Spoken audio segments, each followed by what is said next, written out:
Ողջույն սիրելի հայրենակիցներ, եթերում Նոյանտապանն է, եւ այժմ մենք զրուցելու ենք Յուրի Ավագյանի հետ, Restart քաղաքացիական հիմնադրամի տնօրենի։ Ողջույն եմ, պարոն Ավագյան։ Բարև ձեզ, շնորհակալ եմ հրավերի համար։ Ես շատ շնորհակալ եմ, որ ընդունել եք հրավերը, սա մեր անդրանիկ հարցազրույցն է, մեր տաղավարում, եւ ես մեծ ուրախությամբ ուզում եմ ներկայացնել ձեզ մեր լսարանին ձեր կարծիքները, ձեր տեսակետները։ Եվ այսպես, առաջին հարցը հետևյալն է, միջազգային լրատվամիջոցները, CNN եւ այլն բոլորը չթվարկեմ, արդեն լայնորեն լուսաբանում են այն փաստը,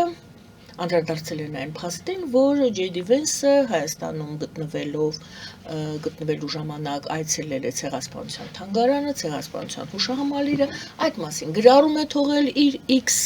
ուրեմն հարթակում եւ այնուհետեւ հեռացրել ցեղասպանություն բառերը, ցեղասպանություն բառը։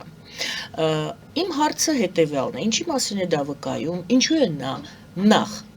այցելել, նա հրաշալի գիտեր ուր է գնում, ինչու է այցելել եւ հետո ինչու է հեռացրել ցեղասպանություն բառը։ Իհարկե գրառում է թողել, եթե ցանկանաք, ես կընթերցեմ գրառումը, զուսպ գրառում էր,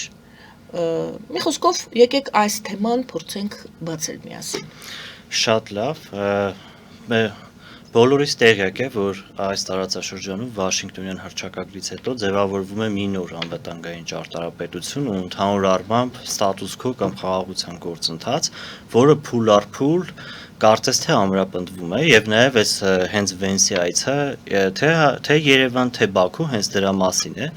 ինչ վերաբերում է նրան թե ինչու է նա այցելել դա կարծում եմ խիստ տրամաբանական է քանի որ ինքն էլ իր ելույթում նշում էր ԱՄՆ-ն առասարակ ամենաբարձր մակարդակով ճանաչել է հայոց ցեղասպանությունը եւ ես հավատացած եմ որ մինչեւ այս պահն էլ անկախ հա այս միջադեպից իրենք հանձնառու են դրան բայց եթե գալիս ենք այն հարցին թե ինչու է խմբագրումներ եղել կամ ինչու է հեռացրել գրառումը, դա պայմանավորված է, որ առանցնել այս ձևավորված փխրուն ճարտարապետության մեջ որոշակի խոչընդոտներ չլինեն, որովհետև իրենք հասկանում են, որ ընդհանուր առմամբ տարածաշրջանում դերակատարում ունեցող հիմնական երկրներից նաև ՆԱՏՕ-ի անդամ Թուրքիան է եւ նաև այս առումով Թուրքիայի եւ Ադրբեջանի, այսպես ասած, պաշտոնական դիրքորոշումները համընկնում են, հետեւաբար իրենք խուսափում են իրականացնել այնպիսի քայլեր, որ իրենց կողմից իսկ ձևավորված այս ճարտարապետությանը կարան վնասեն։ ԱՄՆ նախագահը բազմիցս նշում է ինքը անդադ խոսում է, չէ՞, տարբեր տեղեր երբ որ հարցազրույց է տալիս, ասում է ես 8 պատերազմ եմ ավարտել եւ այլն, բայց իրեն էլ նաեւ մեղադրում են ռուս-ուկրաինական պատերազմը չավարտելու մեջ եւ ինքը անընդհատ հիմա էլ ներգրաված այն գործընթացում, որ փորձում է դա իրականացնել, նաեւ ինքը պահանջում է Նոբելյան մրցանակ խաղաղություններ հաստատելու համար, իսկ Հայաստանը այս հենց իր հռչակած գոնե քաղաքականության շրջանակներում հանդիսանում է ոնց որ success story, հա, հաջողության պատմություն, հետեւաբար իրենք այս խաղաղության վրա շատ են դողում, իրենք ասելով նկատի ունեն բուն Թրամփի վարչակազմը, հետեւաբար ես կարծում եմ Վենսին ուղղակի ադմինիստրացիայից խորհուրդներ են տվել նմանատիպ խմբագրումներ իրականացնելու համար, ինչը իհարկե մենք Հայաստանի կողմից, այսինքն չենք ողջունում, կարելի է դա պահել, բայց այդպիսի գրառում ես կարծում եմ եթե դրանից հետո ինքը այցելելիս չլիներ Բաքու, չէր հեռացնի նաև։ Կարելի է համարել, որ դե իրենք դուք ասում եք ադմինիստրացիայից են հուշել, իրենք դժվար թե հուշած լինեին, իհարկե մենք չենք կարող երևակայելով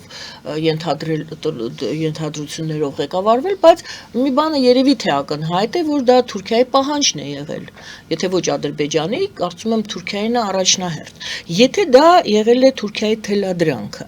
ապա արդյոք Թրամփի ուղին իր ամբողջ բովանդակությամբ եւ տրամաբանությամբ չի նշանակում, որ այդ ամբողջ ընթացքում նշվում է 99 տարի, թե 45 տարի, թե 50 տարի, Միացյալ Նահանգները Հայաստանի հետ հարաբերություններ կառուցելուց չեն առաջին հերթին հաշվի առնելու Թուրքիայի թելադրանքները։ Ես չեմ կարծում, թե Թուրքիան առհասարակ ի վիճակի է ԱՄՆ-ի հետ թելադրանքի լեզվով խոսել։ Ես մնում եմ այդ կարծիքին, ես երբ որ հողում եմ անում ասելով գուցե վարչակազմից իրենց հուշել են, իհարկե այդպիսի ինֆորմացիա ես չունեմ, որ կոնկրետ նշում եմ, բայց ես կարծում եմ իրենք ընդհանուր առմամբ վերլուծել են իրավիճակը եւ հասկացել են, որ այդ գրառումը ընդհանուր process-ին օգուտ չի տալիս։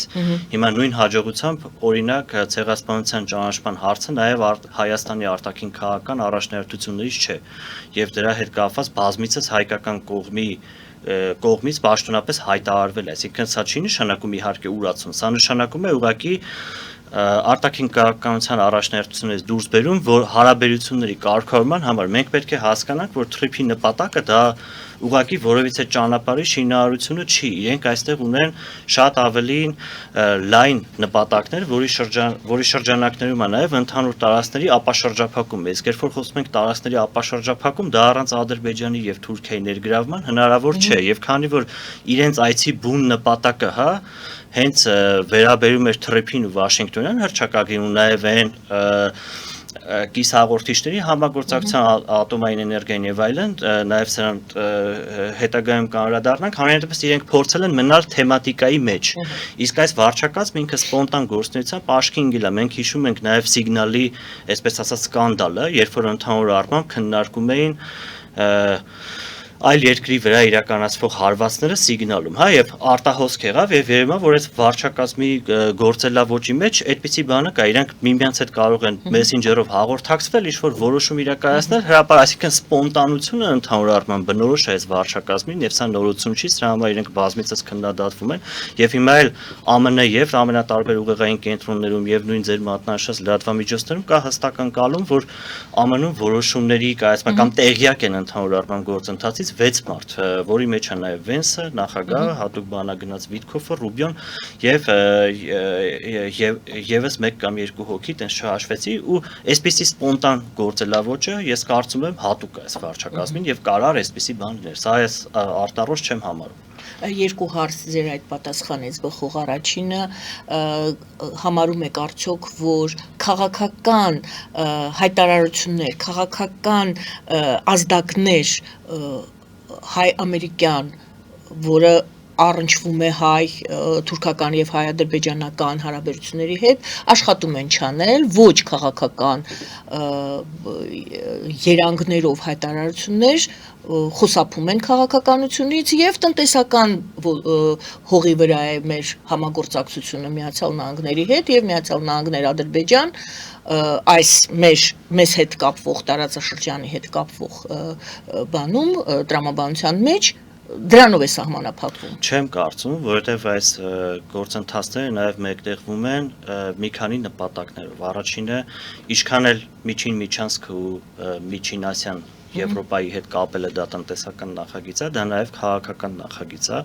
որովհետև ինչու է ընտրվում այս ճանապարհը, որովհետև ինքը շրջանցում է Իրանն ու Ռուսաստանը։ Այսինքն այս առումով միայն ինքը արդեն ունի հենց քաղաքական բաղադրիչ։ Մյուս կողմից ինչու է օրինակ ԱՄՆ-ն նաև շահագրգռված տարածաշրջանում խաղաղությամբ ու տևական խաղաղությամբ։ Շատ կարևոր է շեշտել տևական խաղաղության, որովհետև եթե ուղղակի իրավիճակային խաղաղություն ունեցող որ շատերը հիմա նշում են, այսպեսի բարձր մակարդակով այցերը չէր լինի, այսքան փողի խոսակցություն չէր լինի։ Հետևաբար ես չեմ կարծում, որ մեն տնտեսականն է, իսկ ընդհանուր առմամբ իրենց շահը այստեղ ավարտելը կոնֆլիկտը դա նա է, որ Հայաստանն ու Ադրբեջանը այլևս չլինեն կոնֆլիկտ սպասարկող երկիր, որից կարող է օգտվել Ռուսաստանը եւ որոշակի լծակներ ունենալ այստեղ։ Դրա համար այդ սուր անկյունները աշխատում են շրջանցել։ Այո, աշխատում են իրենք բուն այս խաղաղության process-ից դուրս եղած պրոբլեմատիկային չհարադառնալ, որովհետեւ պրոբլեմատիկա շատ կա։ Օրինակ նույն Արցախում տեղի ունեցած էթնիկ զտումը պրոբլեմատիկա է, բայց այդ էթնիկ զտմանը աշխատում են չհարադառնալ, որովհետեւ այդ խնդիրները ստեղծում ընդհանուր գործընթաց։ Շնորհակալություն եւ էլի ձեր պատասխանից երկրորդ հարցն էր բխում, դուք ասացիք եւ հիշեցրեցիք, ոչ թե ասացիք, այլ հիշեցրեցիք, որ արտգործնախարարությունը Հայաստանի հայտարարել էր, որ ցեղասպանության ճանաչումը առաջնահերթություն չէ։ Այստեղից մի ուրիշ հարց, եթե կարող եմ ես այդ հարցը ուղղել ձեզ եւ դուք էլ պատրաստ եք պատասխանելու։ Իսկ որոնք են այսօր ըստ ձեզ Հայաստանի Հանրապետության առաջնահերթությունները։ Հայաստանի Հանրապետության առաջնահերթությունները իմ դիտարկմամբ շատ հստակ են, դա Առաջնահերթություններից մեկը Եմենին հնարավորինս մոտենալն է, համենայն դեպս հրապարակային դա հայտարարվում է, այնպես չի ես ամբողջովին, այսպես վստահ եմ, հա, այս իշխանության իրենց հայտարարությունն արածը ինչքան ով իրար հետ համահունչ, բայց համենայն դեպս եթե նայում ենք ԵԽԽՎ-ում արված հայտարարությունը վարչապետի, երբ որ նայում ենք ընդունված օրենքը, ստորագրավակների իման վրա, նաև քաղաքական մակարդակում անդադար հանդիպումները մայիսի 4-ին նշանակված եվրոպական գագաթնաժողովի հանդիպում, դրան հաջորդող ես արդեն ինֆորմացիա ունեմ, որ ԵՄ անդամ գրեթե բոլոր երկրների բարձրագույն ղեկավարները մինչև ընտրություններ գալու են Հայաստան գնան։ Այսինքն այս գործընթացը ցույց է տալի, որ առաջնահերթություններից մեկն է, կարելի է ամենայն դեպս այսպեսի պնդում անել։ Մյուս առաջնահերթությունը իհարկե խաղաղության հաստատումն ու ինստիտուցիոնալացումն է։ Մյուս առաջնահերթությունը դա ապաշրջափակումն է եւ Հայաստանին այս բլոկադայի իրավիճակից հանելը։ Մյուս առաջնահերթությունը դա Հայաստանի կախվածությունների դիվերսիֆիկացումն է, մասնավորապես Ռուսաստանից, եւ այս ատոմակայանի խոսակցությունը հենց այս կոնտեքստում է բացվում, ոչ թե տնտեսական։ Հայաստանը այնպես չի, որ էներգիայի կարիք ունի, Հայաստանը մի բան էլ էներգիա արտահանող երկիր է, հետեւաբար հարց է առաջանում, թե ինչու պետք է այդ ծանր ծախսի բեռի տակ մտնի, հա, որ մի հատ էլ կառուցի նոր ատոմակայան, այստեղ խնդիրը այն է, որ ուղղակի Հայաստանի կախվածությունը Ռուսաստանից էներգետիկ առումով 60%-ից ավել է, ընդհանուր եթե ոլորտով նայում ենք, եւ սա իրենք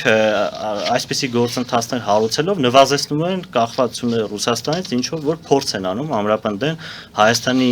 սուվերենությունը, նաև արտաքին քաղաքական առումով ինքնուրույն որոշումներ կայացնելու ունակությունը, եւ այս ամեն ինչը իրականում սկսվել է ջերմուկի վրա հարձակման դեպքերից եւ Ռուսաստանի կողմից իր պարտավորությունները չկատարումից եւ հապկով եւ երկու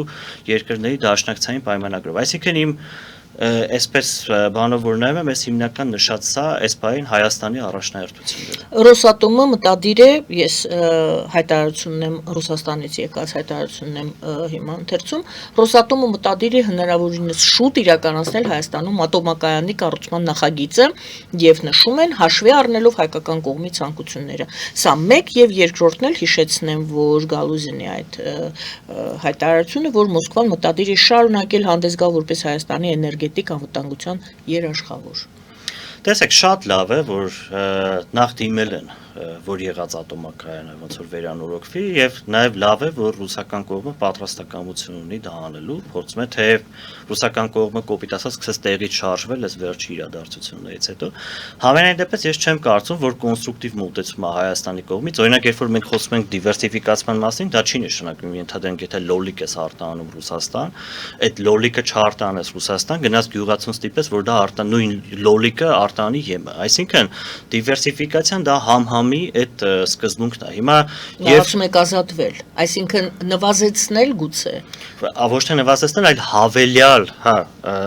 այլ հավելյալ հնարավորություններ ստեղծելով կախվածությունները նվազեցնել, ոչ թե ազատվել։ Այո, այստեղ կարևորը դրա համար, որ աստիկ ազատվել, ես ներկայացրեցի, որ այսպիսի ծրագրեր ունեն։ Չէ, բնավ մասնավորապես այդ ատոմակայանը, որ կա արդեն գործող, դրանից ազատվել պետք չի, ընդհակառակը լավ կլինի, որ զուգահեռաբար այդ ատոմակայանները գործեն, ինչպես հասկանում եմ, ներկայից մեր երկիրը այդ ուղղությամբ է շարժվում է, փորձում է երկուսն է պահել, դա ամենից կոնստրուկտիվ մոտեցումն է, չի կարելի դիվերսիֆիկացումը իրականացնել ինչ որ մյուս եղած ինչ որ արժեք ստեղծող դա արտադրություն կլինի, ինչ կլինի, կապ չունի դրա հաշվին, այլ պետքա միշտ հավելյալ ռեսուրսներ ներգրավել, հավելյալ ուղիներ գտնել եւ դա կախվածությունների դիվերսիֆիկացման ամենակոնստրուկտիվ ճանապարհն է։ Եվ ես կարծում եմ, որ այդ ուղղությամբ գնալու է, ինչ վերաբերում է երաշխավորությանը եւ Գալուզինի հայտարարությանը, ես կարծում եմ, որ դա ուղղակի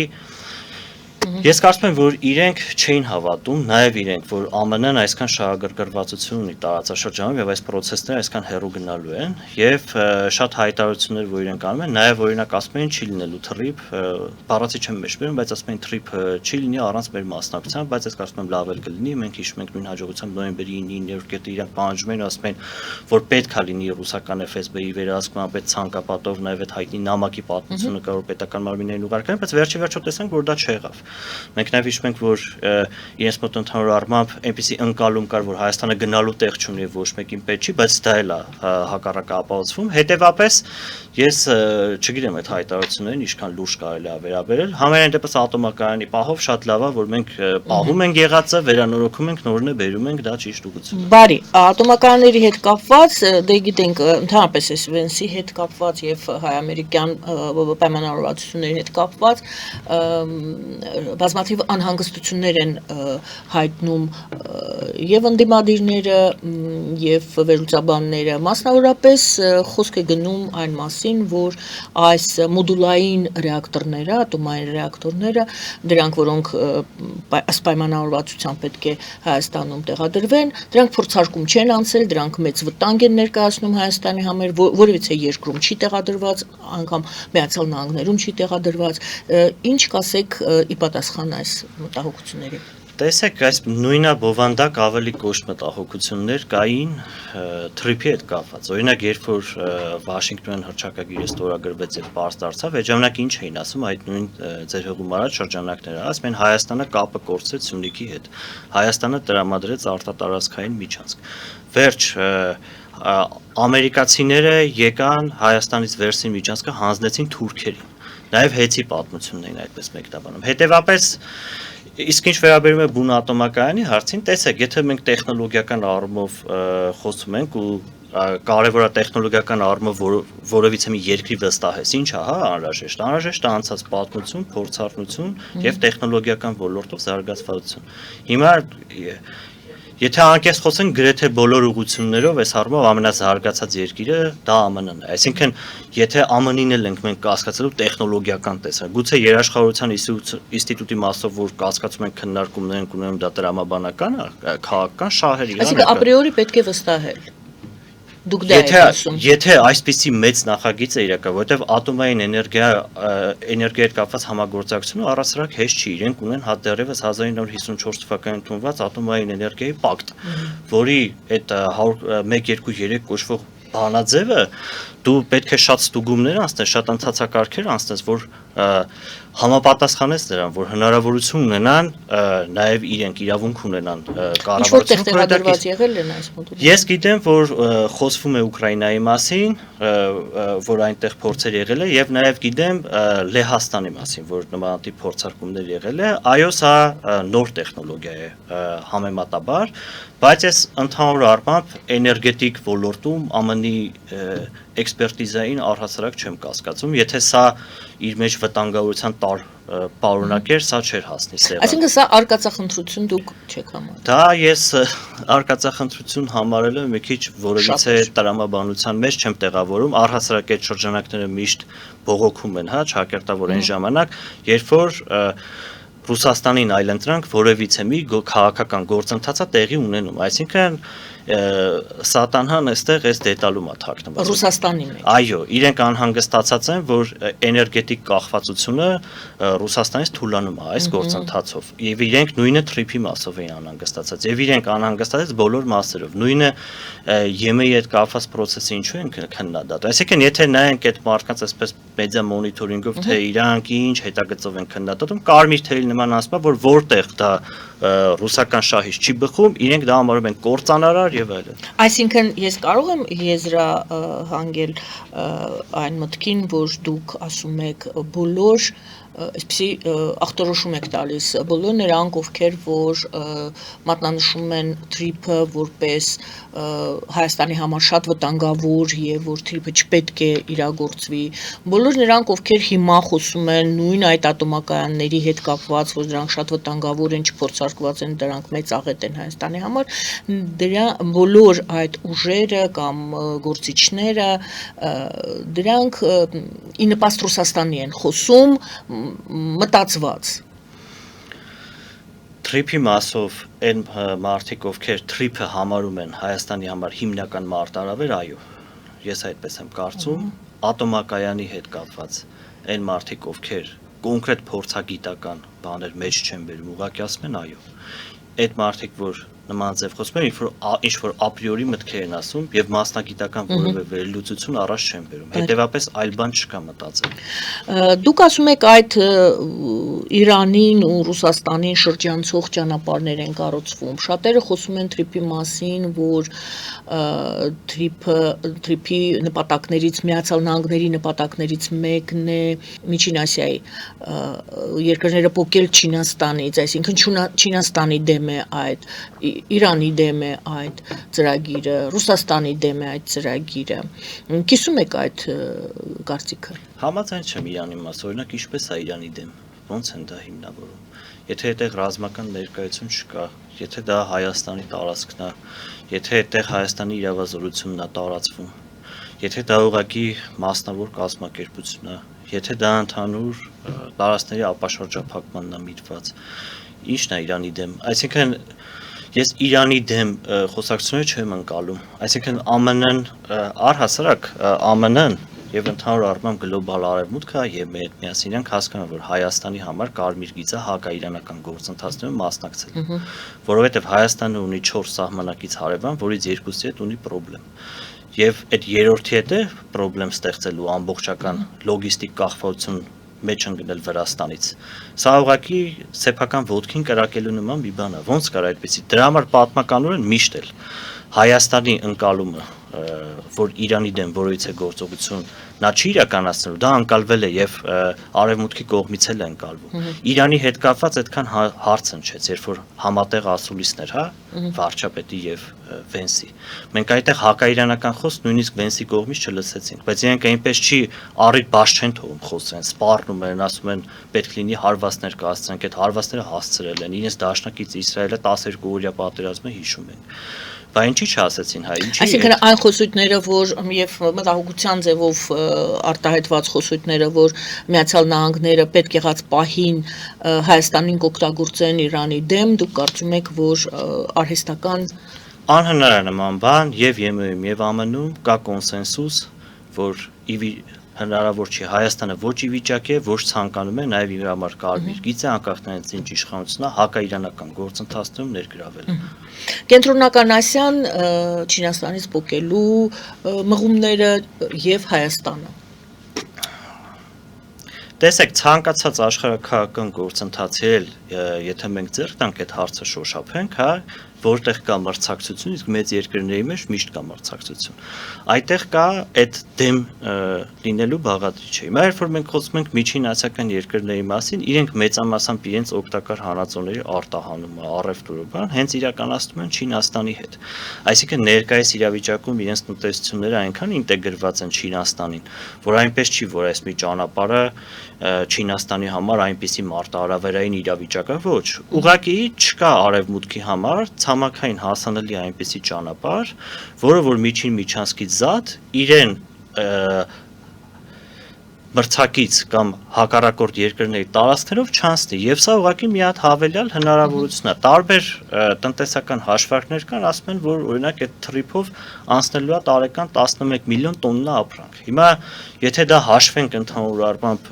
Չինաստանի այդ առևտրաշրջանառության մեջ թե դա ինչ է նշանակում կամ մնացածի դա ինչ որ այդքան մեծ առարկայական թիվ չի որ բերի առճակատման ինչ վերաբերում է ընդհանուր առմամբ Չինաստանին հակասմանը մենք պետք է հիշենք, որ նույն կենտրոնասիական բոլոր երկրները գնացին ԱՄՆ, հանդիպեցին Թրամփին, գոհունակություն հայտնեցին, որ իրենք հետաքրքրված են օգտակար հանածոներով այնտեղ։ Այսինքն հո մենակ Հայաստանից դա կախված չի, սա ընդհանուր մի հատ գործընթաց է, եւ եթե Չինաստանը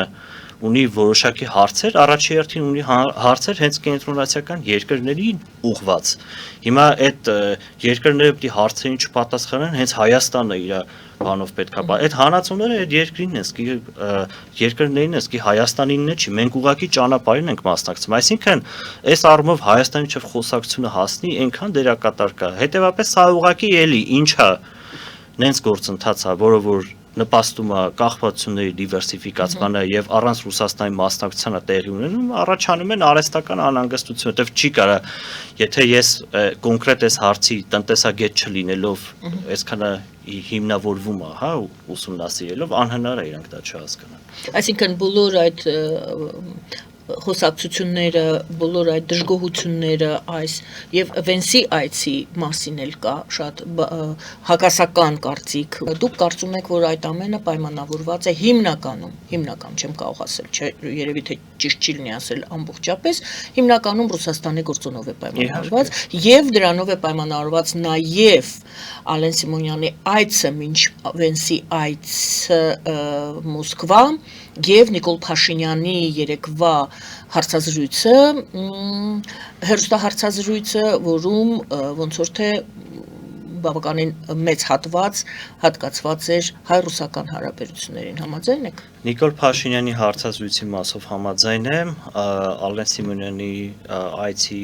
հետ կապված տենց չգիտեմ ինչքանով է դրանք միմյանց հետ կապելի, ամեն դեպքում այդպիսի տրադիցիա կա, որ երբ որ բարձրայշջան արևմտյան որոշակի պաշտոնյաների հետ ինչ-որ հանդիպում լինում է, մինչ այդ լինում է ռուսական։ Մինչ այդ կամ դրանից հետո։ Մինչ այդ կամ դրանից հետո, դե որովհետև գիտեք, Ռուսաստանը այս տարածաշրջանում ներգրաված երկիր է, մենք վերջի, ասենք Հայաստանը իր անկախ, նաև գոնե փաստացի թղթի վրա դաշնակցային երկիրական հարաբերություններ եւ հետեւապես ցանկացած գործընթացում է բանակցության առարկա, խոսակցության առարկա հարցեր առաջանում են եւ դա տրամաբանական է։ Բնականաբար, եթե խոշոր գործընթաց է տեղ ունենում, պետք է նաեւ խոսակցություն տարվի Ռուսաստանի հետ ու շատ կարեւոր է այս փուլում, որ մենք այնպես անենք, որ Ռուսաստանը չդարձնենք թշնամի։ Իհարկե Ռուսաստանից կախվածությունները պետք է դիվերսիֆիկացնել, բայց կոպիտ ասած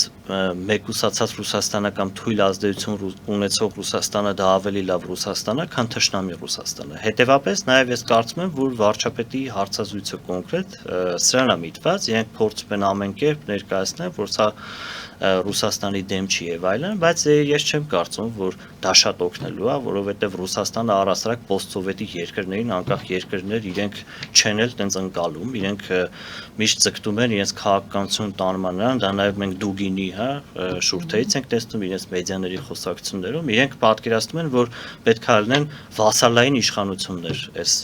post-սովետի երկրներում եւ իրենք պետք է նշանակեն այդ վասալներն է Կադիրովի նման պետք է ոնց ուզեն ապրեն, այնա որ կառավարեն այդ տարածքները, հետեւաբար, բայց մենք պետք է ամեն դեպքում հասկանանք, որ սա ռիսկ է, այս ռիսկը պետք է կառավարել։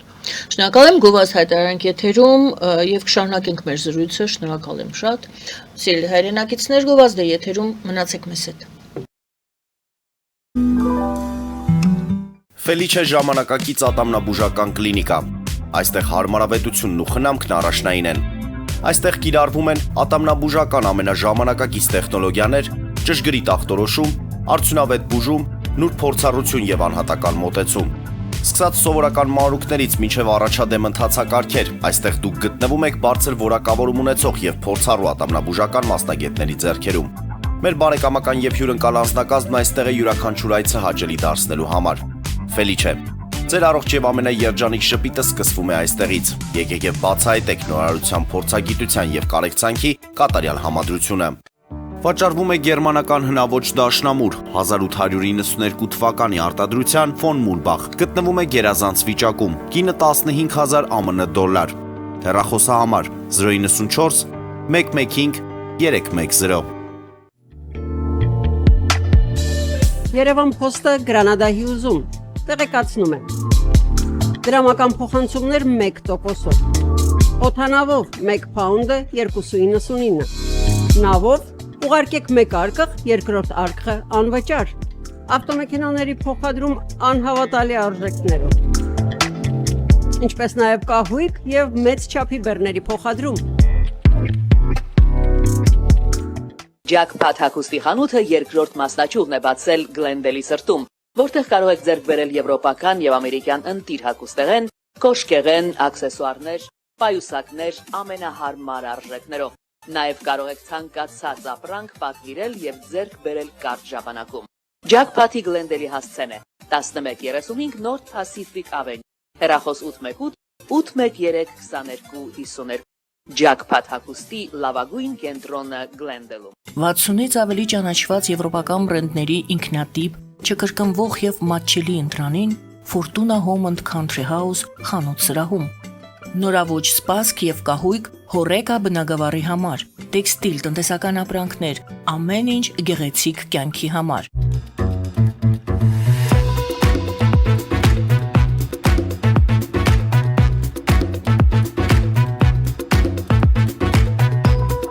Արարատ ռեստորան, ընտանեկան եւ ընկերական ժամանցի լավագույն հասցե, սիրված արտիստներ, հյուրընկալ մթնոլորտ, հարուստ ճաշացան, անմահական խորտիկներ, Արարատ ռեստորան, հասցեն անփոփոխ, սիրով սպասում ենք ձեզ։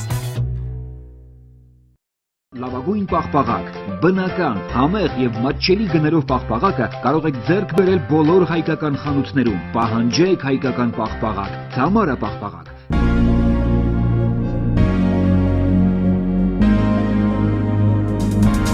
Տպագրեք ձեր գիրքը Նոյան տապան տպագրատանը, ինչպես նաև թերթեր, ամսագրեր, բուկլետներ եւ այլն։ Հասցեն քաղաք Երևան, Իսահակյան 28 առաջին հարկ։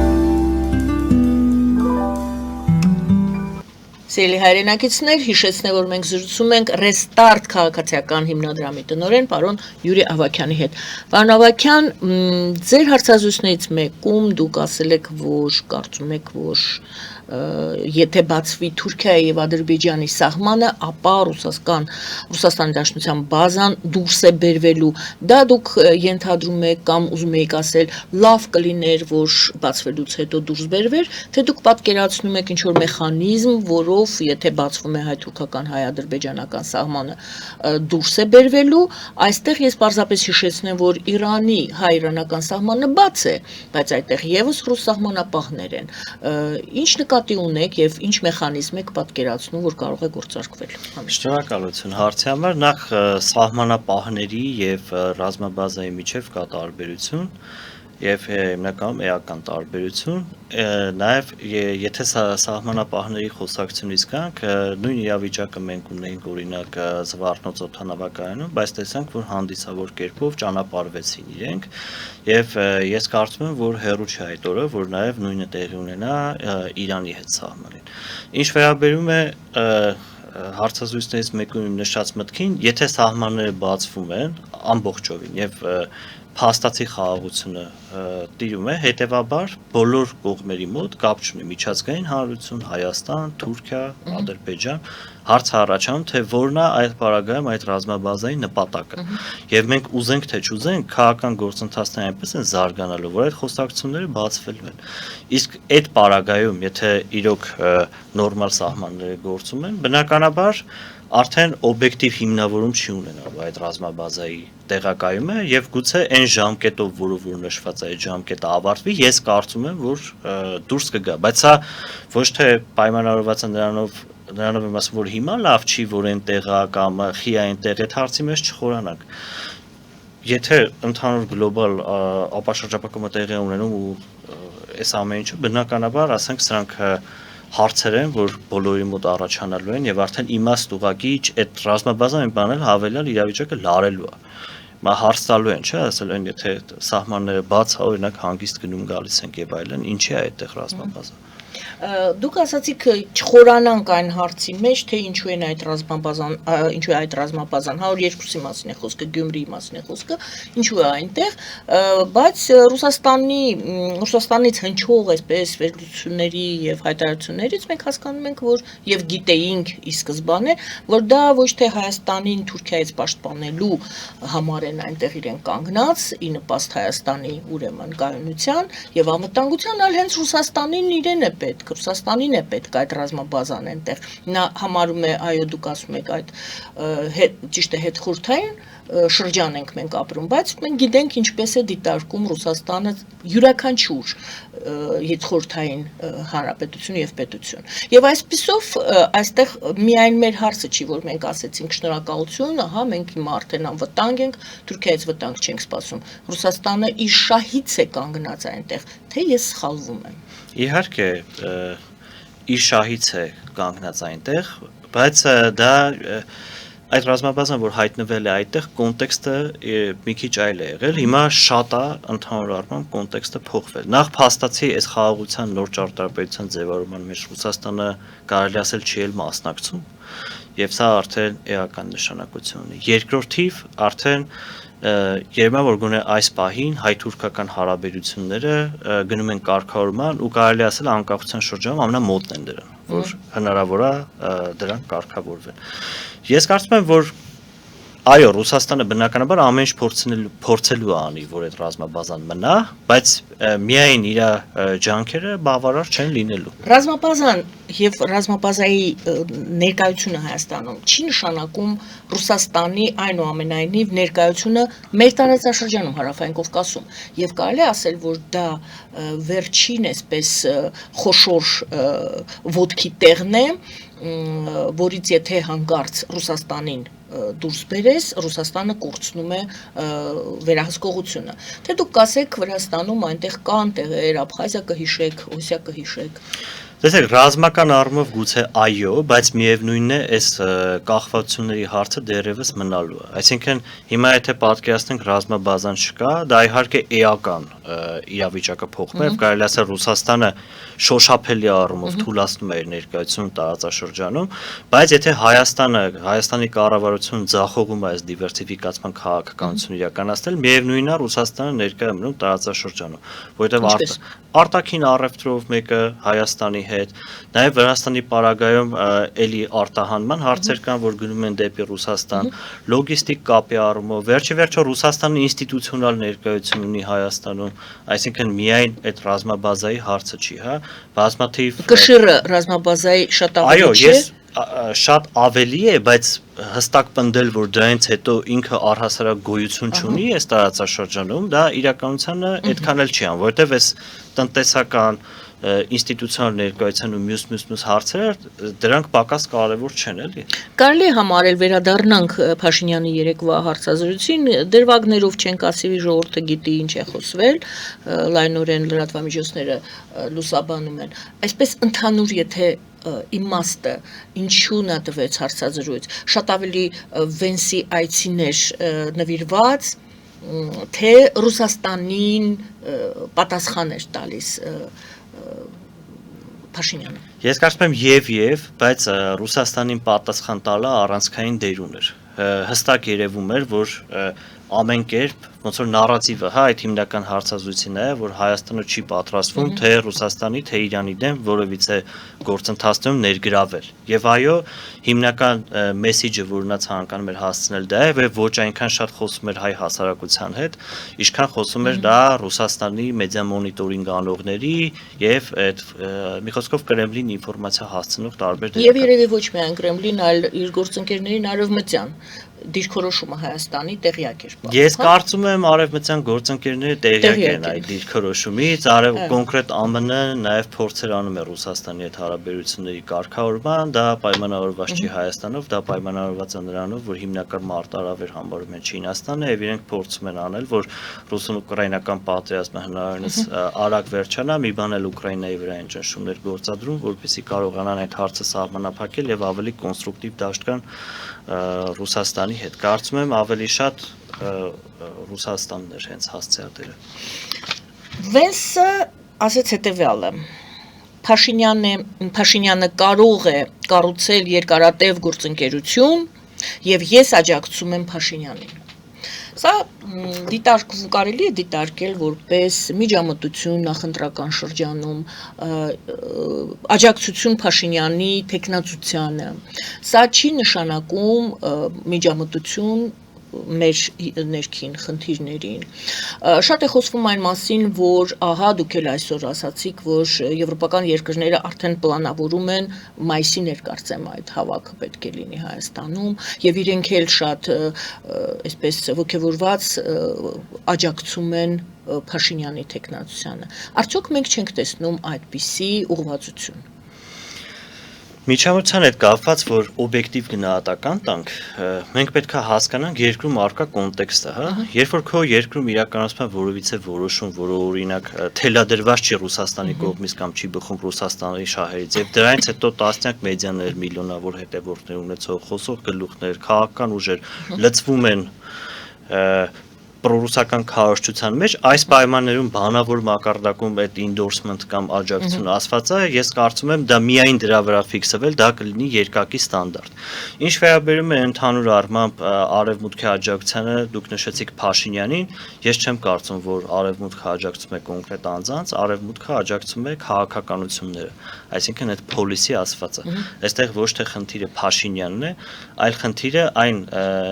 քաղաքական ուղղվածությունն է, որը իրենք առաջ են տանում։ Իսկ իրենք առաջ են տանում Վաշինգտոնյան հռչակագիրը այս առումով ԱՄՆ-ն է շահագրգռված եւ նաեւ իրենք ԵՄ-ի աչքում ավելի այսպես ժողովրդավար ուժ են համարվում։ Իհարկե ժողովրդավար ես ներկայացնում եմ ինչա ԵՄ-ն մտածում, հա, այս պահին, թե իմ կարծիքը բանա, կարանք դա առանձին է խոսում, ուղղակի որ տարանթերցումներ չլինի, իրենց ԵՄ-ի աչքով 26 թվականի ընտրություններից հետո կամ Հայաստան ունենալու է վատ ժողովրդավարություն կամ ժողովրդավարության բացակայություն։ Եվ միևնույն ժամանակ ներողություն որ պայմանում, եթե Փաշինյանը ընտրվում է, դա վատ ժողովրդավարություն է, եթե հիմնական ընդդիմությունն է ընտրվում, պարլամենտում այսօր ներկայացված, դա ժողովրդավարության բացակայությունն է։ Այսինքն մի հատվածը իրենք այսպես են դիտարկում։ Մյուս կողմից ԵՄ-ն նույնպես շահագրգռված է տարածաշրջան կոնֆլիկտների լուծմանը, որտեղ այս կոնֆլիկտի լուծումը էականորեն նվազեցնում է Ռուսաստանի դերը, հետևաբար իրենք նաև աջակցում են այն բոլոր քաղաքականություններին, ոչ թե կոնկրետ Փաշինյանին, ովքեր որ առաջ են մղում ռեալ խաղաղության օրակարգ, չեն ցանկանում օրինակ վերաբանակցել Վաշինգտոնյան հռչակագիրը, չեն ցանկանում վիժեցնել դա եւ այլն։ Չեն ցանկանում Ռուսաստանին դարձնել միջնորդ կամ երաշխավոր, չեն ցանկանում օրինակ որ Չինաստանը գա դառնա թրիփի երաշխավոր եւ այլն։ Այսինքն այս երկու ԱՄՆ-ի պարագայում ժողովրդավարությունը դա իրենց այս պահին չի հետաքրքրում, բայց վստահաբար հետո հետաքրքրել է, ոչ մի վարչակազմ այնտեղ հավեր չի կփոխվի այդ ուղղությունը եւ ես կարծում եմ ԵՄ-ի հետ այս առումով համահունչ կլինի, բայց հատկանշական է, որ օրինակ Հայաստանը այսօր աշխարհում այն եզակի կետերից է, որ քիչ կետերից է, որ եւ ԱՄՆ-ն եւ ԵՄ-ն համատեղ ոնց որ աջակցում են այն իրողություններին, որ այսօր տեղի է ունենում։ Եվ դա եմ ասացը, որ ոչ թե կոնկրետ Փաշինյանին են աջակցում, այլ քաղաքականությունները։ Կա որևիցե քաղաքական ուժ, մենք էլի շարունակում ենք արդեն նախընտրական Հայաստան թեման, ընտրությունների թեման, կա որևիցե քաղաքական ուժ, ըստ ձեր դիտարկմամբ, որը կասի ես կգամ եւ կչեղարկեմ Թրամփի ուղին, ես կգամ կչեղարկեմ Եվրամիությանն անդամակցելու կամ եվրոինտեգրմանն ուղված այդ օրենքը, ես կգամ կչեղարկեմ այս կամ այն, ասենք այդ դեմարկացիա դելիմիտացիա, հա, այդ տրամաբանությունը Ալմատի հռչակագրի հիմքով տեղյակ եք ով կգա եւ կուրսը այն ինչ որ արվել է մինչ ընտրությունները, մինչ այս 3 ամիս հետոն կչեղարկվի եւ ինչպես Փաշինյանը այնտեղ շատ ենք հիշում ասեց 0-ից կսկսենք, 0-ական կետից կսկսենք նորից 0-ական կետից կառուցել հարաբերությունները։ Տեսեք, խնդիրը այն է, որ այդ հենց ուղիղ տեքստերով քաղաքական ուժերը չեն խոսում եւ պետք է ընդհանուր առմամբ իրենց խոսույթից, հա, ընդհանուր ասելիքը այտենց վերլուծել, հասկանալ իրենք ինչ են ասում։ Մա կոնկրետ այն քաղաքական ուժը, որ կընտրվի, ով հա կչեղարկի կամ կարգավիճակը կփոխի կամ Ռուսաստանի կամ կվերադառնա նոյեմբերի 9-ի փաստաթղթին, ես կարծում եմ դա երկրորդ նախագահն է։ Ռոբերտ Քոչարյանը վստահաբար դա անելու է, իմ պատկերացմամբ, որտեղ նախ առաջինը ինքը իր ասուլիսներից մեկում նշում էր, որ նաեւ միութենական պետություն դա քննարկելի է, բացարձակ այտենց հենց ուղիղ մեջ չեմ բերում, բայց ասում եմ մի բան է, ոչ թե մենք պետքա սպասենք, որ այլ մենք պետքա նաև նախաձեռնողականությամբ հանդես գանք, հետեւաբար եթե այսպիսի բարձր պլանկայով հայտարարություն արվում, արդեն կարելի է ենթադրել, որ օրինակ արևմտյան ծրագրերը կարան չեղարկվեն, մյուս կողմից իր վերջին ասուլիսի ընթացքում արդեն ինքը թրիփը համարում էր Հայաստանի ամենամեծ մարտահրավեր։ Եթե հիմա դու թրիփը, եթե որևիցե բան համարում ես ամենամեծ մարտահրավեր, բնականաբար դրա դեմ պետքա պայքարես, չէ՞։ Այսինքն ինչ անելու բա, որ գա, որ չի չեղարկելու, չի վերաբանակցելու։ Նախորդ ասուլիսներից մեկի ժամանակ օրինակ ասում էր, հա, դե հիմա թող տենց ուղակի ճանապարհ լինի, ինչ կապ ունի այդ խաղաղության գործընթացի։ Թող տենց ուղակի ճանապարհ լինի, անունը կթողենք թրիփ, թող ասենք նախագահ Թրամփը չնեղանա։ Այսինքն այս ողջ խոսույթները, երբ որ համադրում ես իրար, պարզ է դառնում, որ այո, դա վերաբանակցվել է, դա չեղարկվել է։ Ինչ վերաբերում է վերաբանակցման մասին, ավելի ուղիղ հայտարարած ուժերի մասին, այո, այդպեսի ուժեր կան, ուղղակի այդ ուժերը տենց ես չեմ կարծում, որ ի վիճակի են խորհրդարանը անցնեն, հետևաբար իրանց անունը տենց հատուկ շոշափելը չեմ բանանում, բայց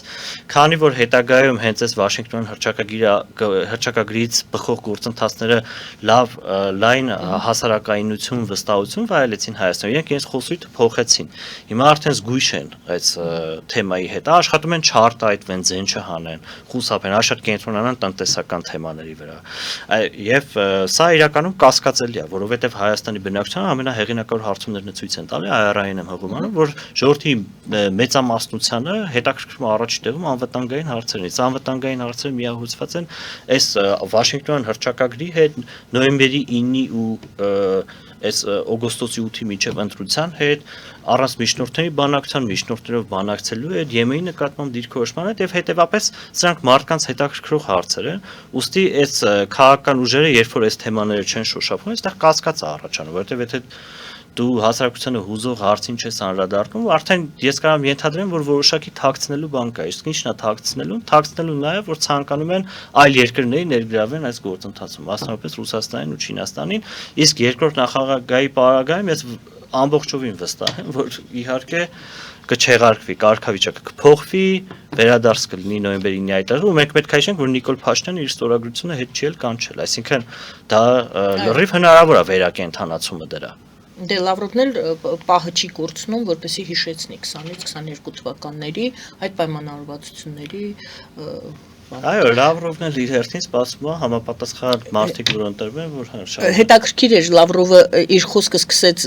ես ուրիշ հարց էի ուզում տալ, բայց հիշեցի, տեսնում ենք, ասում է Լավրովը, թե ինչ բարդ իրավիճակ է ստեղծվել Հարավային Կովկասի համար, հուսով եմ, որ այն հիմքերը, որ 20-ից 22 թվականներին մենք դրել ենք, պահպանում են իրենց ակտուալությունը, արդիականությունը։ Խոսքը ուզում եմ հարցնեմ, ինչ բարդ իրավիճակ է ըստ Լավրովի ստեղծվել Հարավային Կովկասում։ Բարդ իրավիճակ է ստեղծվել իրենց համար, ոչ թե Հայաստանի ու հայ ժողովրդի, իրենց համար գուցե բարդ իրավիճակ է, բայց այս պայծրությամբ մեզ համար այդքան էլ բարդ իրավիճակ չէ, ավելի բարդ իրավիճակ էր 2025 թվականի սկզբնահատվածում, երբ որ Ալիևը այսպես սպառնալից հռետորաբանությամբ սկսեց, հա, ու Ռուսաստանի հետ համատեղ միջանցք էին պահանջում, երբ որ իրավիճակից ելք չկար, երբ որ օրինակ Ռուսաստանը արտատարածքային միջանցք էր ուզում էր վերահսկողության տակ վերցնել Հայաստանի իրավապահ ու արդարադատություն իրականացնող մարմիններն այդտեղ լիազորություն չունենային, դա ավելի բարդ իրավիճակ էր, քան հիմա։ Բարդ է, ես կարծում եմ իրանց համար ոչ թե մեզ, եւ այս Վաշինգտոնյան գործընթացներով այդ բարդ իրավիճակը անհամեմատ ավելի մեղմվել է։ Շնորհակալ եմ, մեր հարցազրույցի վերջին հատվածում ես կցանկանամ, որ դուք պատմեք Restart քաղաքացիական հիմնադրամի մասին, նախ որպեսզի մեր լսարանը իմանա եւ երկրորդը որպեսզի դուք հնարավորություն ունենաք ավելի լայն լսարանին այո ներկայացնել։ Շնորհակալ եմ հնարավորության համար։ Restart քաղաքացիական երիտասարդական հիմնադրամը ինքը իր գործունեությունը ծավալում է 2018 թվականի փետրվարի 5-ից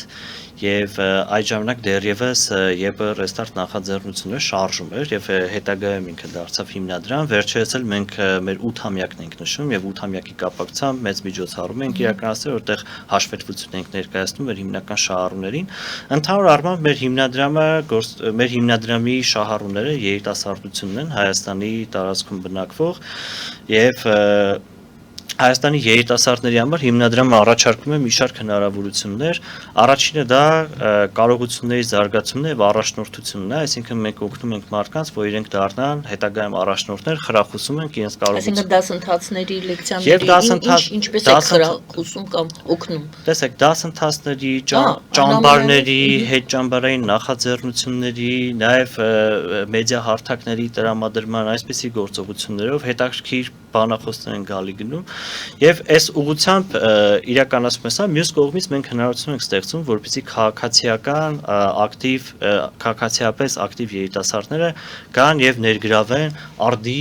այսպես քաղաքական թեմատիկայով քննարկումներում, ինչը կարող եմ ասել, որ Հայաստանում եզակի հարթակ է այս առումով հիմնադրամը, միայն անցած տարի մենք 1050 երիտասարդի նման հնարավորություն ենք տվել եւ իրենք կարողանում են գալ ամենատարբեր քաղաքական գործիչների, փորձագիտական դաշտից շատ հայտնի մարդկանց, ովքեր հիմնականում էկրաններից այս կողմ են խոսում, առերես քննարկումներ գնա, որի նպատակը նա է, որ իրենք ուղիղ մասնակցությամբ զգան, թե ինչպես է ծավալվում ընդհանուր առմամբ քաղաքացիական այս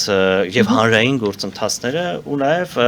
վալիդ հնարավորություն տանք, որ իրենք քննադատական մտածողությամբ, հա, ընդհանուր առմամբ իրավիճակը վերլուծեն։ Գիտեք, ինչ շատ ուրախալի է, մանավանդ որ հիմա բոլորի մոտ այնպիսի տպավորություն է ստեղծվել, որ այո, 18 թվականին այսպես մեծ ալիք էր երիտասարդների, մենք դա անգամ այդ շարժումը, որ ինչ որ բան պետք է փոխվի Հայաստանում, հետո ինչ եղավ դա այլ հարց է, բայց այդ զարթոնք էր երիտասարդական, հետո ոնց որ թե ասում են երիտասարդությունը հուսահատվեց, հիասթափվեց եւ հիմա անտարբեր է։ Եվ դուք հիմա ասում եք, որ դուք այո աշխատում եք երիտասարդների հետ հրաշալի, բայց իմ հարցն էր, անտարբերություն կա թե հետաքրքրություն այնուամենայնիվ երիտասարդների շրջանում կա, որը դուք կարողանում եք սնել իրենց հետաքրքրությունը եւ ավելի իրենց ակտիվ դարձնել այս գործընթացներում, թե այնուամենայնիվ սառն են եւ անտարբեր։ Տեսեք, այդ հիմնական կարծատիպերից մեկն է, հա, որտեվ այն մարդիկ, ովքեր առօրյա կտրվածքով տենց հիմնական շփումներ չունեն երիտասարդների հետ, մեծ թվականով երիտասարդները չեն շփվում, այդ եզրահանգմանն են գալիս, բայց մեր փորձառնությունը ինչա ցույց տալիս, որ ընդհանուր առմամբ երիտասարդությունը կարելի է բաժանել մեկ շատ մեծ եւ մեկ հարաբերականորեն փոքր խմբի։ Շատ մեծ խումբը դա ընդհանուր երիտասարդությունն է, որը իրեն գնահատելը շատ դժվար է, հա, այսինքն իրանք ակտիվ են, пассив են եւ այլն, թե այդպես գնահատենք, ապա ոչ միայն երիտասարդությունը, ապա ժողովուրդն էլ ընդհանուր առմամբ հետաքրքրված չի, էլի։ Օրինակի համար, եթե նայում ենք ընտրությունների գնացող տարիքային խմբերի համաթիվը, երիտասարդությունը վերջին 3 պարլամենտական ընտրություններում 4 տարիքային կատեգորիաների մեջ ամենաբարձր տոկոսով մասնակցություն ապահովող խումբն է։ Միջինում գալիս է մոտավորապես 30%։ Եթե կա 4 կատեգորիա, 30%-ը երիտասարդներն են 18-ից 35 տարեկան, ապա կարելի է ենթադրել, որ իրանք пассив են, ակտիվ են այնքանով, որքանով մնացած հասարակությունը։ Ինչ վերաբերում է այս փոքր հետաքրքրված խմբին, ապա անհամեմատ իրանց թիվը աճել է։ Ես հիշում եմ, օրինակ անվտանգության թեմայով, եթե ցանկանայիր քննարկում իրականացներ, հիմնականում մարդիկ խուսափում էին, վախենում էին, կաշկանդվում էին, չէին ցանկանում այսպիսի քննարկումների մասնակցել, բայց անցած տարվա օրինակ մեր ռեֆորում ճամբարին, երբ որ մենք հայտ բացեցինք, 600-ից ավել երիտասարդ 20 օրերի ընթացքում դիմել էր, որ մասնակցել միայն այդ միջոցառմանը։ Այսինքն մենք տեսնում ենք, որ ժամանակի ընթացքում այս բարձր, հա, թեմաների նկատմամբ երիտասարդության շրջանում հետաքրքրվածությունը մեծանում է, ու այս ակտիվ երիտասարդների սեգմենտը մեծանում է։ Եվ դուք էլ աշխատանք ունեք փաստորեն եւ ստանձնել եք այդ գործը։ Հա, մենք այդ գործը ստանձնել ենք, մենք շատ ես իհարկե դժվար է սեփական արած աշխատանքի մասին խոսել, որովհետև երբեմն այդ ինքնագովազդային բաղադրիչից մի քիչ ամաչում էլ ես, բայց հիմնականում երբ որ օրինակ մենք այդ մեր բոլոր քննարկումները տեսաձայնագրել ենք, իրանք տեղադրել ենք սոցիալական մեդիան, բավականին լայն տարածում ենք գտել, դրանից հետո էլ մենք նկատել ենք, որ էլի դիմելիությունը մարդկանց մեծանում է, այսինքն իմացել են, որ Հայաստանում այսինքն քաղաքացիական ակտիվությունը երիտասարդության փորձում եք եւ պահել եւ բարձրացնել։ Այո, եւ պահել եւ բարձրացնել, ամենից այսպես ակտիվ խմբին համախմբել հիմնադրամի շուրջ, տալ նոր հնարավորություններ եւ այո, հիմնադրամի հիմնական առաքելություններից մեկը դա է նպաստել երիտասարդների քաղաքացիական ակտիվությանը եւ արդեն չգիտեմ, թող մեզ հետևողները կամ շահառուները իրենք գնահատեն, թե դա ինչպես են կանում։ Ես շատ շնորհակալ եմ եւ ձեր գործունեության համար առանձին, որովհետեւ շատ կարեւոր սեգմենտ է, շատ կարեւոր գործ եք անում, երիտասարդության հետ եք աշխատում եւ շնորհակալություն այսօրվա զրույցի համար իմ հարցերին պատասխանելու, ես կարծում եմ այն հարցերն եմ կարողանում բարձրացնել, որոնք ուզում են մեր հասարակությանը եւ ձեր տեսակետներն եւս հետաքրքիր էր լսել։ Ես եմ շնորհակալ հրավերի եւ հետաքրքիր զրույցի համար, հուսամ Անդրանիկ, այսպես ասած, հաղորդումը լավ է ստացվել։ Շնորհակալություն։ Շնորհակալություն սիրելի հայրենակիցներ, Restart քաղաքացիական հիմնադրամի տնօրենի հետ էինք զրուցում Յուրի Ավագյանի։ Զրուցում եմ ես Գայանե Առաքելյանս։ Բարին ընձեզ։